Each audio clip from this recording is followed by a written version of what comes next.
Hello friends, कैसे? बढ़िया, first class. आज हम लोग टीडीएस के बारे में डिस्कस करेंगे। बेसिकली ये समझने की कोशिश करेंगे आज के इस सेशन में what is tax deducted at source. और इस पर्टिकुलर टॉपिक पर हम लोगों के कई सारे छोटे छोटे सेशंस आने वाले हैं जो आपको इस चीज़ की क्लैरिटी देगा कि टीडीएस किन किन टीडीएस से रिलेटेड कौन कौन से सेक्शंस हैं और किन किन जगहों पर एप्लीकेबल होता है। ये चीज़ क्लियर करनी बहुत ज़रूरी है। लेकिन आज का जो हमारा टॉपिक है, जो आपके साथ डिस्कशन करने जा रहे हैं, that is all about your TDS. What is TDS? Government ने कहा कि आप आज कमा रहे हो, कमा लो, आप हमको नेक्स्ट ईयर टैक्स देना। क्या ऐसा है? नहीं, क्या ऐसा है कि इस साल हम कितना भी कमा ले प्रीवियस ईयर में, फाइनेंशियल ईयर में, हमको टैक्स नेक्स्ट ईयर देखना है ना। गवर्नमेंट ने कहा आप आज कमा रहे हो, आज हमें टैक्स चाहिए। कैसे? अरे भाई कैसे? हम तो नेक्स्ट ईयर आपका असेसमेंट करेंगे ना, तो जब नेक्स्ट ईयर असेसमेंट होगा उस समय आप हमसे टैक्स ले लेना। मैंने गवर्नमेंट को ये बोला, गवर्नमेंट ने कहा ना, अब ये नाटक नहीं चलने वाला, आप हमें इस साल की कमाई पर इसी साल टैक्स देंगे। और उसके लिए हम लोगों ने 3 डिफरेंट टूल्स तय किए हैं, टीडीएस के प्रोविजंस के साथ, टीसीएस के प्रोविजंस के साथ एंड एडवांस टैक्स के प्रोविजंस के साथ। ये वो 3 टूल्स हैं जहां पर गवर्नमेंट हमसे इस साल का टैक्स इसी साल वसूल लेती है। साथ ही साथ अगर याद हो आपको, तो हम लोगों ने बेसिक प्रोविजंस में ये चीज देखी है कि प्रीवियस ईयर के कुछ एक्सेप्शंस होते हैं। Basically here under the TDS system we are not talking about the exceptions to the previous year.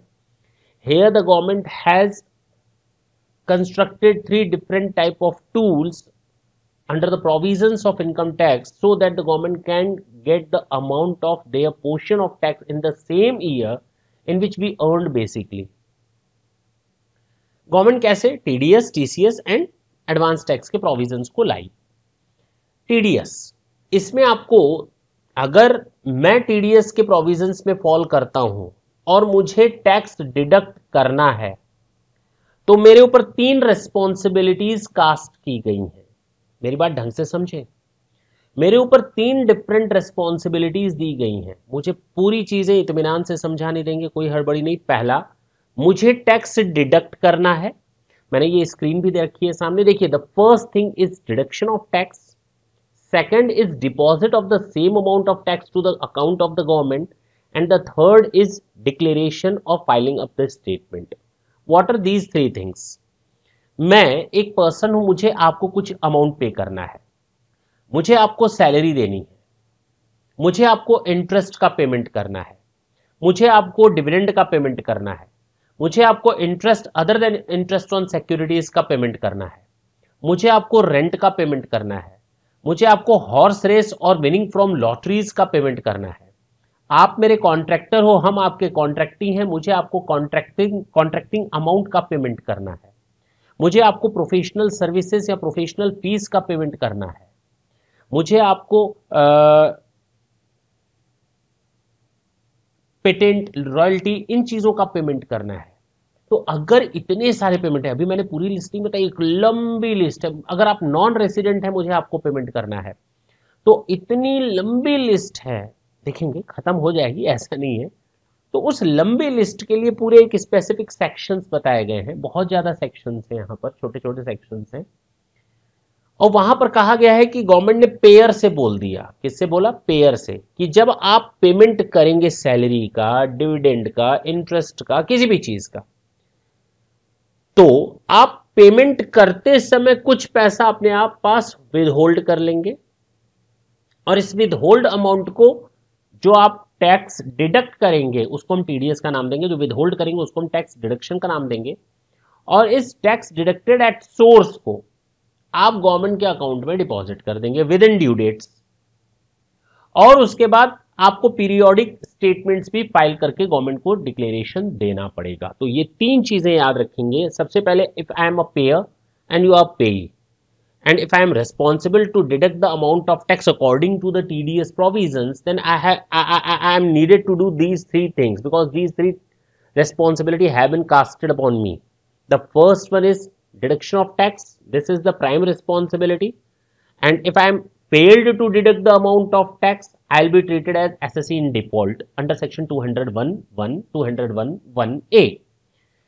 तो उसके हिसाब से मेरे ऊपर इंटरेस्ट और पेनल्टी लग जाएगी to the extent of TDS, whatever the case it is, we will see it later on. Next point मैंने बताया deposit of the tax. If I deducted the amount of tax, now I am not the right person to hold the amount. I am responsible to make the amount deposit in the account of the government within due dates. If I fail to do so, then again I'll be charged the amount of interest on that. Clear? पक्की बात। Third point, if I have deducted the amount of tax and I have made the payment of that, but I failed to furnish the statement properly or periodically duly in time, then again I'll be responsible to make the penalty under section 234E. ये आपके ऊपर sections लग जाते हैं। ये तीन चीजें आपको हमेशा याद रखनी है। आपने अगर टैक्स डिडक्ट नहीं किया तो आप रेस्पॉन्सिबल होंगे, डिडक्ट कर लिया, डिपॉजिट नहीं किया तो आपके ऊपर रेस्पॉन्सिबिलिटी है, उसके कंसेक्वेंसेस होंगे, और अगर आपने डिपॉजिट कर दिया लेकिन आपने रिटर्न फर्निश या स्टेटमेंट फर्निश नहीं की तो भी आपके ऊपर एक पेनल्टी का प्रोविजन लगाया गया है। तो कहने का मतलब ये सारी चीजें आपको याद रखनी है। चलिए, ये तो था आपका टीडीएस के बारे में एक बेसिक इंट्रो। मैंने कहा ना छोटे छोटे वीडियोस बनेंगे। नेक्स्ट सेशन में जब हम आपसे मिलेंगे तो हम आपके साथ डिस्कस करेंगे सबसे पहला सेक्शन 192। इसमें बेसिकली स्टार्ट होता है सेक्शन 190 से, जो ये बता देता है कि 3 टूल्स गवर्नमेंट ने बनाया है टैक्स को कलेक्ट करने के लिए, TDS, TCS and advance tax. That's it, that is all about your section 190। 191 कहता है कि डायरेक्ट पेमेंट ऑफ टैक्स, कि अगर आप कुछ कमा रहे हैं, मैं पेयर हूं, आप पेई हैं, मैंने आपको कुछ अमाउंट दिया and that amount represent your income, तो आप गवर्नमेंट को डायरेक्ट टैक्स दे दो ना। अगर मुझे टीडीएस नहीं काटना था, अगर मुझे उस अमाउंट से टीडीएस नहीं काटना था तो आप गवर्नमेंट को डायरेक्ट अमाउंट डिपॉजिट कर दो, दिक्कत क्या है। और अगर मुझे टीडीएस काटना था और मैंने टीडीएस चार्ज नहीं किया, इसका मतलब ये नहीं होता कि आपकी रेस्पॉन्सिबिलिटी खत्म हो गई। Now the responsibility has been cast upon me to deduct the amount of tax first and deposit it directly into the account of the government through bank.